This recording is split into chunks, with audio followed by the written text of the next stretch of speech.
channel. Today's video, we are going to be doing another episode of Tarot Unsolved. Today's episode is going to be about Amityville horror. So there's a lot that goes into this case and I have a lot to talk about. But if you're new to my channel, my name is Cheyenne and I make everything about tarot on this channel. And I've started to do this series called Tarot Unsolved, where we look at some of life's biggest mysteries and we ask the tarot for clarity. And for October, I'm going to be trying to do a lot more paranormal cases for this Tarot Unsolved. I don't do really any true crime or political stuff or like celebrity stuff. So just paranormal cases or big life mysteries. The last episode was about Atlantis. I've done Area 51 and I've done the Black-Eyed Children, which is more of a paranormal one. So that's kind of what this series is. I kind of have like a little bit of a history with the Amityville horror case because before this channel was tarot, I made mainly paranormal content. And all of that content has been privated on my channel. But I had a series where I was talking about Ed and Lorraine Warren and their different cases. And I was kind of discussing if I thought they were honest or if they were like a fraud in this series. We went through some of their cases and we looked at all the evidence, and I kind of was talking if I thought they were honest in their investigation or if there were things kind of sensationalized. So it's just interesting because at this point in my spiritual journey, I kind of understand why a lot of these things happened to me, why I was drawn to paranormal things, why spirits reach out to me, and I think it has a lot to do with me being sensitive to the other side and me being kind of this medium, and finding that out through my spiritual journey has been really enlightening for me. So I filmed a episode on my channel where I was talking about the Amityville horror and Ed and Lorraine's investigation of it. And towards the end of that video, I was kind of under the impression that I felt like there were a lot of things that didn't line up with the Ed and Lorraine investigation. And after I finished filming that video, I had a very scary paranormal experience, the scariest I've ever had. It wasn't necessarily what happened that was scary, but how I felt. I had never felt something like that before. Once I got finished filming that video, I was just sitting in my room and I was home alone at this time. It was kind of late at night and I heard a really loud crashing bang sound from the other end of my home. And I got up to investigate and I found that there was a like giant bottle of shampoo or body wash or something that had fallen off of the shelf of the shower onto the ground. And like I said, there was nobody home with me. My dog was actually in the room with me on the other end of the house. I had never felt such fear in my life. Like I literally fled my home. I got up, I got in my car. It felt like somebody was in the back seat. Like it felt like somebody was following me, somebody was watching me, and I couldn't get this dreadful, fearful feeling away for like an hour. It might have been like an hour and a half, something like that. I was driving around, I went and got food. I went and like walked around Walmart because I was just so afraid, and it was insane. And I actually just watched the video so that I could get kind of like a refresh of what happened. So I watched it before sitting down to film this. And there is talk, like Lorraine specifically said that she wouldn't talk about the Amityville while in a plane or in any kind of a moving vehicle. And so I called my husband, now my boyfriend at the time, and I was driving around and I wouldn't tell him what case it was. Like I wasn't telling him what I was making the video about because I was afraid to talk about it in the car. That's how fearful it made me. And so sitting down to film this, I'm a little bit weary, you know, like I don't know if we're gonna have a similar experience, but I'll definitely update you guys if something like that happens. So that's a little bit of my history with the Amityville case. Now we're going to talk about it. This is a very in-depth case, very, very in-depth. And so we're going to see, I don't know how in-depth we're going to get with the reading because there's like 3 to 4 different aspects, that I want to look at, because the Amityville case isn't just like one story, it's multiple stories. So I'm going to read you a little bit of a background, and then I'm going to tell you a little bit from what I know. So the Amityville haunting is a modern folk story based on the true crimes of Ronald DeFeo Jr. On November 13, 1974, DeFeo shot and killed 6 members of his family at 112 Ocean Avenue, Amityville, on the south shore of Long Island. He was convicted of second-degree murder in November 1975. In December 1975, George and Kathy Lutz and their 3 children moved into the house. After 28 days, the Lutzes left the house, claiming to have been terrorized by paranormal phenomena while living there.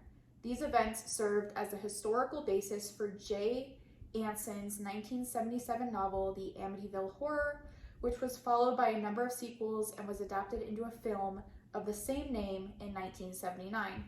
Since then, many films have been produced that draw explicitly to a greater or lesser extent from these historical and literary sources.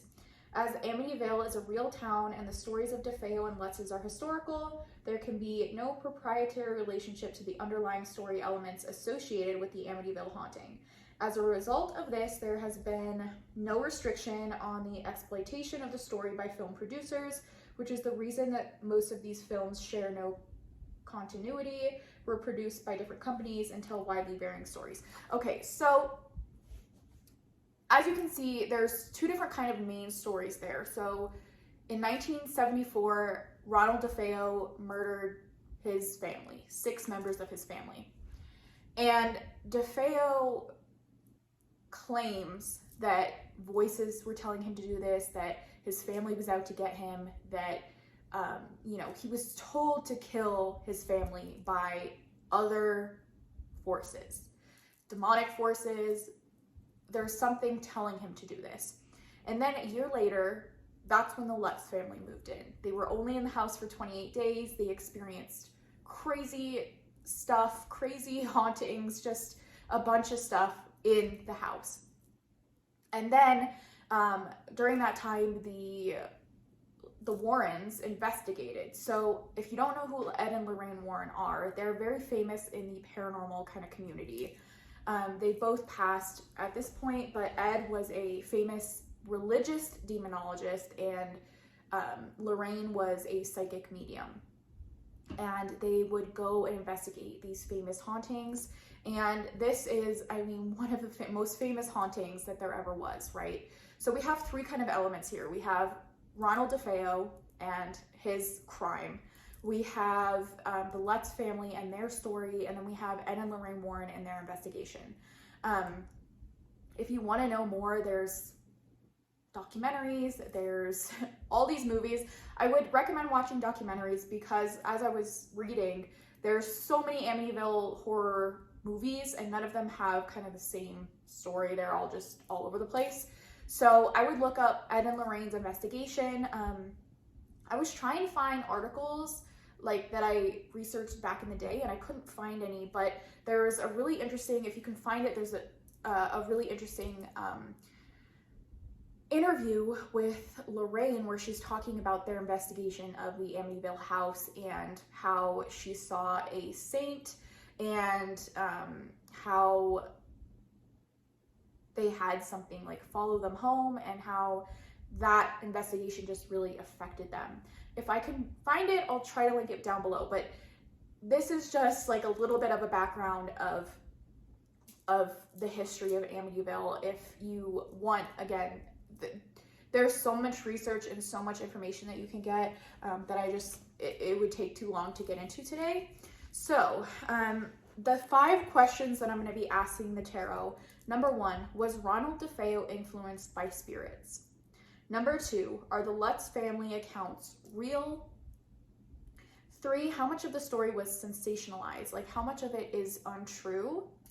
Number 4, were Ed and Lorraine honest in their investigation? And 5, was a spirit warning me during my paranormal experience? So, like I said, in the video I filmed looking at the case, I felt like there were things that just didn't line up. And so I felt that the paranormal experience I had was a warning or a message that it was real, these spirits are real, and so I want to know more about that. I want to know more about my experience. So let's talk about decks we're going to be using. So the main tarot deck I'm going to be using is the Deviant Moon Tarot for the questions, and then I have oracle decks that I'm going to use for follow-up. So I have Memento Mori. I love to use this in mediumship because I feel like there's just so much you can go into with these different images. I also have Ghosts and Spirits Tarot, but I like to use this for spirit communication, so I want to know if we can get any information from the other side on this. And I have my oracle. This is the Darkness Oracle. And this is just, there's 100 cards in here. We have a lot of different keywords to go into so we can get different, hopefully more information. So I'm going to start off by shuffling this and getting the 5 questions answered with the Deviant Moon. Okay, so number 1, was Ronald DeFeo influenced by spirits or entities of some kind to do the acts that he did? Okay, number 2, are the Lutz family accounts real? Are the Lutz family accounts of hauntings true? Okay, number 3, how much of the story was sensationalized?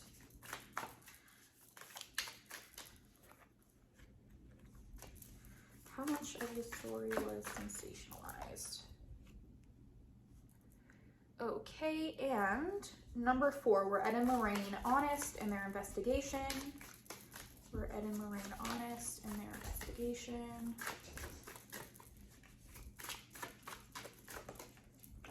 And number 5, was a spirit or entity trying to warn me during that experience that I counted earlier? Was a spirit sending me a message?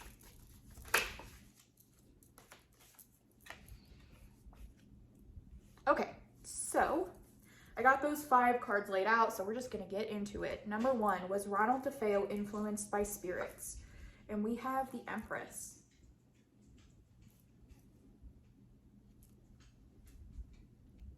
Wow.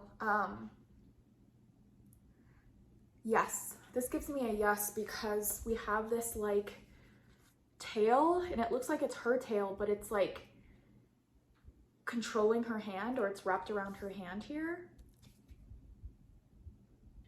Which that gives me the impression of like there was something else controlling him. Like there was some other force, some other power. And it could even be like mental health, right? And the Empress, I wonder if he had something against his mother, or like there was some kind of a conflict there, or something that set him off with his mom. Because the Empress is like that mother energy. So I'm gonna have to do some more research on that, but I get there's something with the mom there.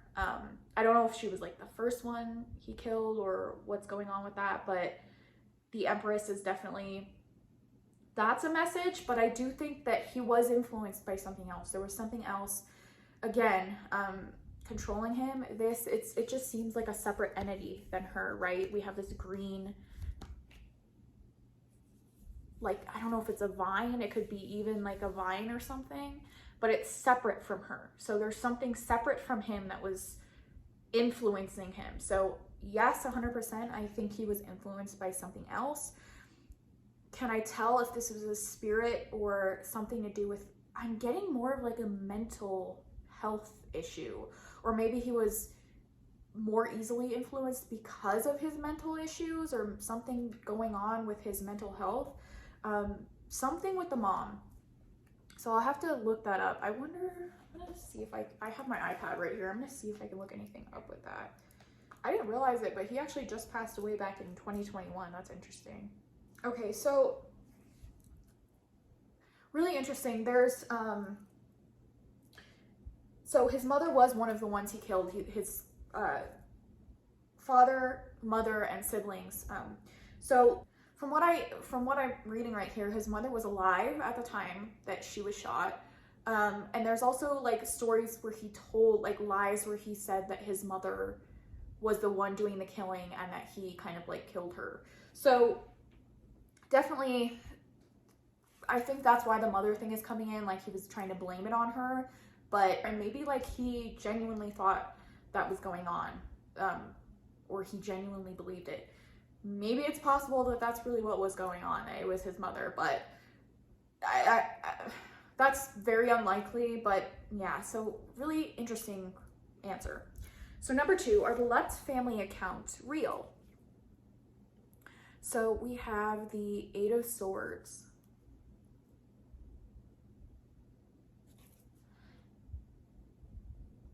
This makes me think yes. This makes me think that they were having such horrific things happen to them and that they're genuine.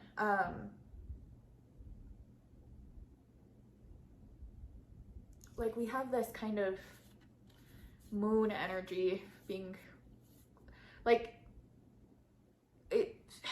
I don't know a lot about exactly what happened to them or what they claim the hauntings were, but this makes me think that there was some kind of a control thing, or being, again, we have like this being influenced by spirit. I do think they weren't in control of themselves. They felt trapped. So this makes me think that something happened to them. There's truth to their stories for sure. Okay, so number 3, how much of the story was sensationalized? We have the Sun.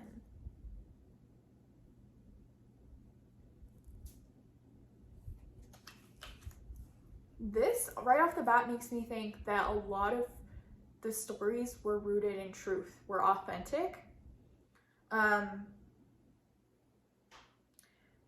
The Sun also makes me think exposure. So this thing just got blown so big, it got blown wide open, like everybody knew what was going on.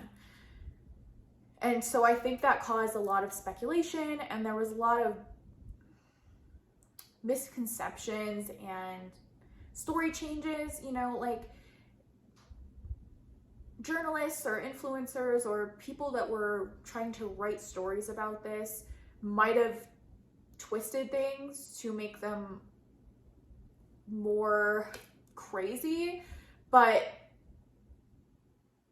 a lot of it I think was rooted in truth with the Sun, with authenticity. But I feel like there were these dark forces that kind of took what was said and took the experiences and blew them into something that seemed unbelievable more than the actual, like, from the horse's mouth experiences.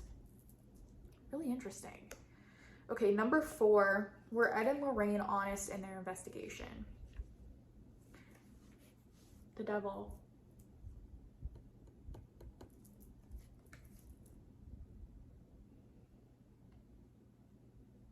This is really interesting. I don't know how to interpret this. This makes me think, you know, lies and deception. But this also makes me think that there were demonic entities at play. What I'm getting right now is like something was trying to discredit them on purpose. Like some kind of entity was, I've talked about it, but when I feel confirmation from spirit, or there's like, I feel like I'm in the presence of spirit, my eyes start to get a little bit watery. So that makes me think that there were lies and deception in their life because of this entity. So I think they were honest in their investigation, and that something really dark entered their life. Some kind of a demonic entity. This is really interesting. Like the perspective I'm coming at this from is completely different than like 4.5, 5 years ago that I made this other video. And again, I think my spiritual like journey and me kind of, I feel like I can understand where like Lorraine was coming from, because I've kind of had experiences that I know she's had. And so it makes me think that they were misunderstood. And it's really interesting. Like I'm coming from this reading, and Oh, my stomach is starting to hurt. I feel like I'm just getting confirmation that the horrors that they experienced were a lot more real than people want to admit. Okay, number 5 was a spirit warning me during my paranormal experience. The Tower. Yes. We literally have something falling, somebody falling. I can remember clear as day the like shampoo bottle, the big bottle that fell was red. Look. So I think back then that was a warning of like, I'm real, my power is real, do not discredit me.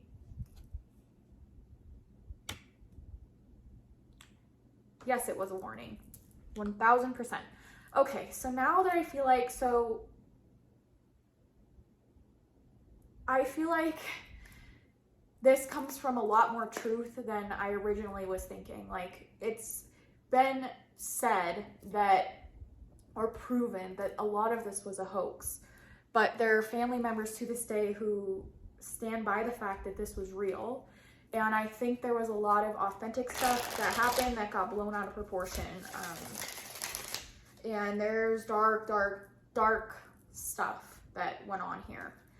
We have 1, 2, 3, 4 major arcana cards that came up. Really interesting. Something I'm thinking of, this being the Letts family experiences being a minor arcana, to me makes me think their experiences weren't heard correctly, or weren't exposed or talked about the way that, like, how do I explain this? They weren't done justice. Like, their personal experiences weren't done justice. They were tainted by these other stories and things coming out. So I'm using ghosts and spirits. I just want to see what comes out here. So these 2 cards flew out, so we're gonna look at these. So we have 3 of Wands,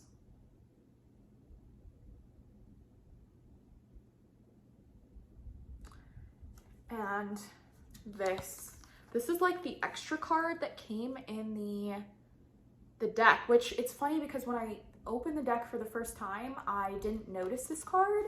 And then I saw somebody doing a walkthrough of this deck and they were talking about special bonus card, and I was like, well, where's mine? But I guess I had just shuffled it in with the deck. So this to me seems like shady business dealings. Okay. So I'm seeing this as the Letts family, and I'm seeing this as like somebody proposing them with a deal to like make a lot of money. To make a lot of money with this story. And like all this behind seems like it's like there was a deal. Like, look, we have this kind of like handshake going on in the background. Like, the deal that they thought they were getting was not what actually was happening. Like, they weren't aware of like lies that were going to be told or like twisting of the story. That's what I'm getting off of this. And then this card,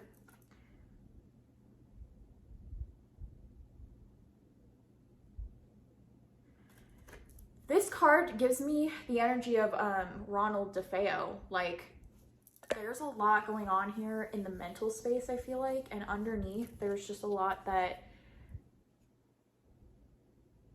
we didn't see. Like, I definitely feel like there was a lot of darkness in his life, a lot of things that caused him to be vulnerable, to be taken advantage of by spirit.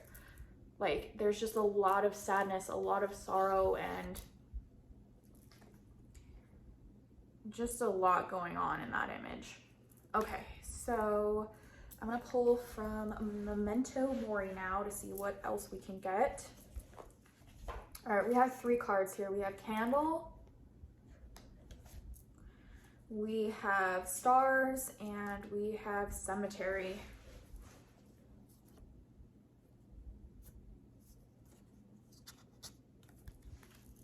So the first thing that came to my mind with candle was invitation, like, or invocation of a spirit.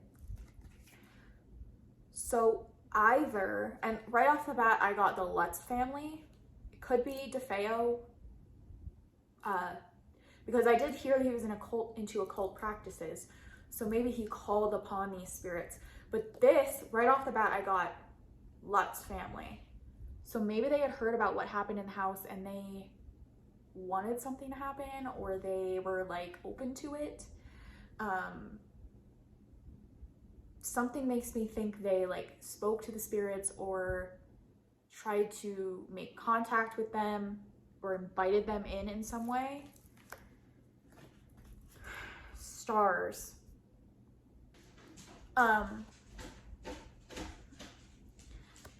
I've seen a lot of interpretation of like the star card in the tarot being talked about as like having the limelight on you, or being exposed, or like being famous and stuff like that. So I think that is what this is representing. Like they gained fame from this. I don't think it was the fame that they wanted, right? But they did benefit in some way from this whole thing.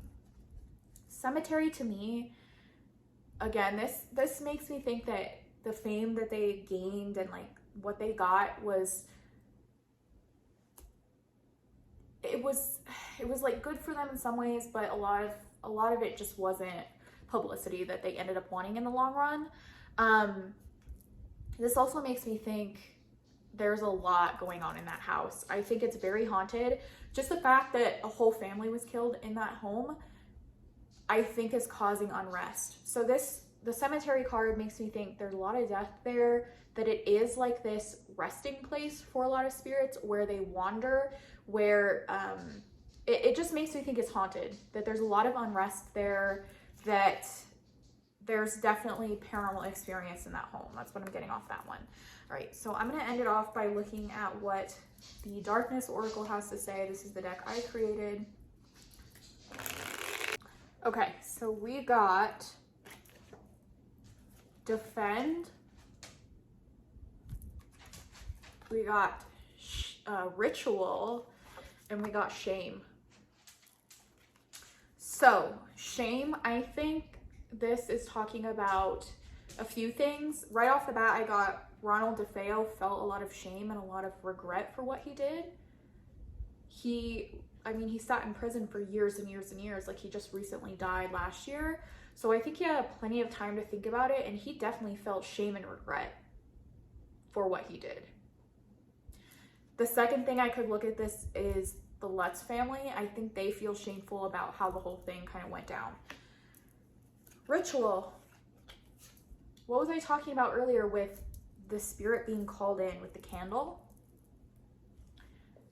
There was some kind of a ritual done, whether it was later on with Ed and Lorraine trying to talk to the spirits, but this makes me think this was the cause of a lot of what was going on. So either Ronald DeFeo did some kind of a ritual to call in the spirit when he shouldn't have, and so maybe he feels shame for doing that because that's what ultimately caused the death of his parents and his family.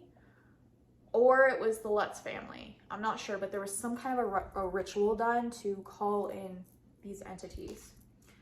Defend. This is making me think that the spirits feel some kind of a ownership over the property, or like they're trying to defend their territory. That's what I'm getting off of this. There's a lot of meanings that this could have, but that's the initial thing that popped into my head. So that is what I got for Amityville. Really interesting reading. I want to go now because I'm starting to feel heavy and like I need to get away from this because it's a lot. If you guys have any interpretations of the cards you would like to share, please let me know. I'll take a picture and insert it of the whole spread down here so you guys can kind of look at what you think was going on here.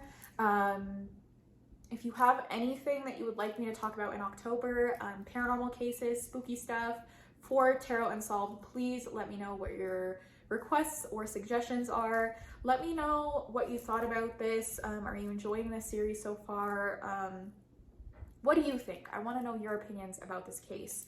So yeah, if you guys want a personal reading from me, I'm doing Halloween readings, Halloween themed readings. They're in my Etsy shop down in the description box. I really love you guys. I'm trying to post every day in October, and so far so good. So we'll see. But yeah, I love you guys so much, and I'll see you in my next video. Bye.